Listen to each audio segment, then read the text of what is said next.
We do love a good time, which is why I feel like this movie is going to be wonderful, because it does feel like such a good time. And I wanted to ask, like, what was the line, the scene in the script that made you think, yes, this is what I want to make. We have to make this, and we have to make this fun.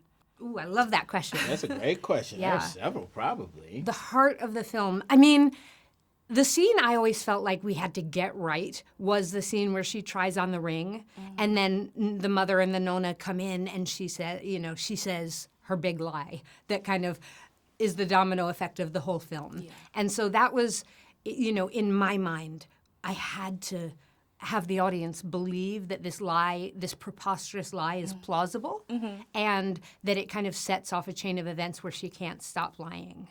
Yeah. And there's a great line said to Anna, and paraphrasing, but it's, why make up a fabricated life when you can live the perfect life of your own? And to me, that is just so apropos for so many people today who are afraid to get out of their comfort zone, afraid to take risks and chances. But that's where success lies. That's where fun lies. That's where love, for a lot of people, can lie. You got to get out of your comfort zone. Yeah, of course. It's really interesting, though, because you both use joy a lot in like your work, and Will, you've produced some iconic Black movies, and Kat, you've also done incredibly funny work, and I was wondering, how did you sustain that energy and that fun and just that joy throughout the entire production?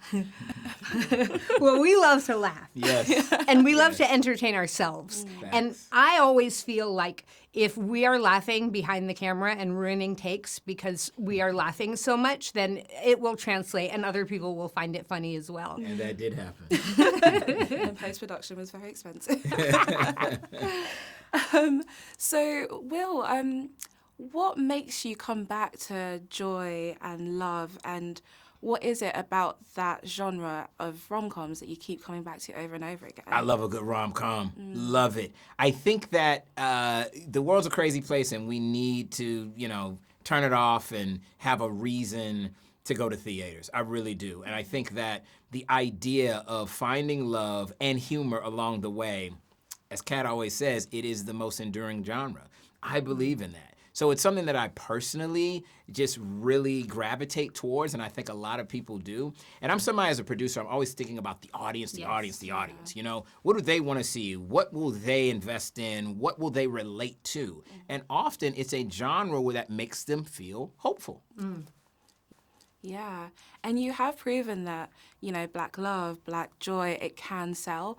Was there a moment in your career that, cemented that idea for you, or was that always what you wanted to do when you became a filmmaker, a producer?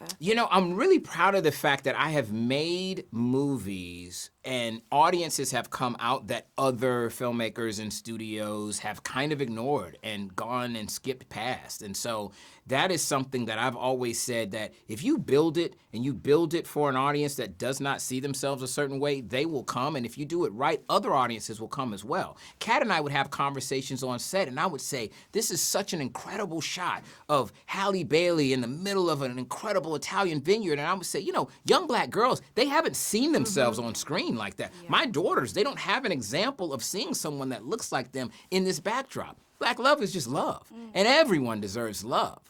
Yeah. Well, and I have to tell a story, because Will is such a genius in that he really does see the storytelling through the audience's point of view. And there was this moment where we were, we have the original vineyard with the sprinklers, and then we were talking about how to make the ending more exciting, and we said, what if the sprinklers come on again? And Will said, my audience in Decatur, Georgia is going to be like, you know what? He's not that fine. Don't ruin your edges. And I said to him, oh my God, that's so funny.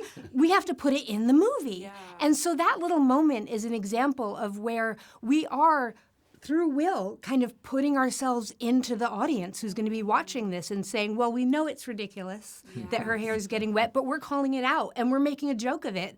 And to me, that really grew the script in a way. And that's what he's so good at. And if you pepper a film with authentic moments, then you're going to win. As long as it's true and it's authentic and it's organic, then you'll win. Exactly. So whose idea was it to have Mario's Let Me Love You as you know. Oh, It's a man. team effort. Collaborative process and a Both big of process. us, Reggae and Hallie, Yeah. because a great rom-com has got to have great music. You got to have like an underbed of a song, and when you can find the right song that thematically mirrors what the movie's about, and that Mario song, R&B classic, all about loving a woman, let me love you, right? And about how a woman deserves to be treated. There you go. And we also wanted to sneak in a little bit of Hallie singing, and then we discovered that Reggae is also an incredible singer. Had no idea. No idea. The brother opened his mouth, and I said, where did that come from? It was a good moment. Yeah. Yeah. Yeah, that was so shocking. And also, I've got that on repeat in my head right now. It's just so incredible. And also, I want to talk about the food. Again, whose idea was it to have a Michelin star chef? The hungry one. Well, and then I got my pasta at the Monitor, so it all worked out. I mean, we learned a lot about Italian food, actually, and thematically, what we learned was really interesting. It is not presentational. It is not like Michelin, plated. It is real, and it is about the ingredients, and it's a little bit messy. And when we started filming it, we're like, oh, it's like family, right? It's made of all these interesting parts that come together, and it's a little bit crazy. And so it was fun shooting the food. We learned a lot. Yeah, and I bet it must have been incredible eating it as well. Yes. I can It wasn't confirm. bad. No complaints. So if there's one message that you want the audience to take away from this film, what would it be for both of you? Joy.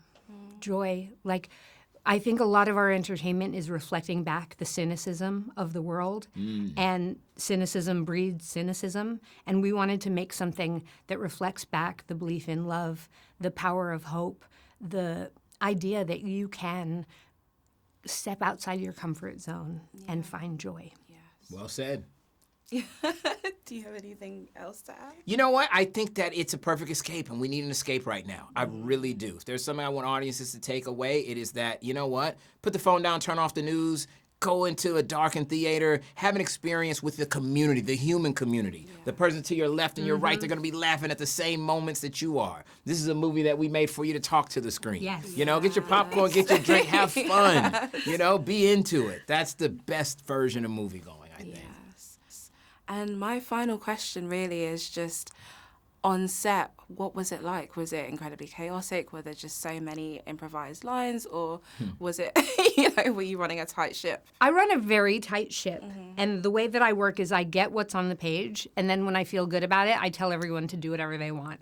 And so we have exactly what we wanted to go out and get, and then we have versions where people play, and you can see a little bit of that in the post-credit scene. And it's always a conversation with the actors, and you want them to feel comfortable, and you want them to play, but you got to get the script first. Yes. Now, all that is true. However, I will say there was definitely some chaos, and that is because of Kat, because she is someone that says, okay, let's get it, let's get what we need, and then she is someone that flies off the handle. When we get a good take, she's the one that will run into the middle of the scene. Kat, we're still filming. It was great. I loved it. Listen, I tell people, when you go see this in cinemas, don't leave, okay? We have a great moment in the end credits, and then you get a little bit of a sense of how Kat Coiro really is on set. That's all I can tell you.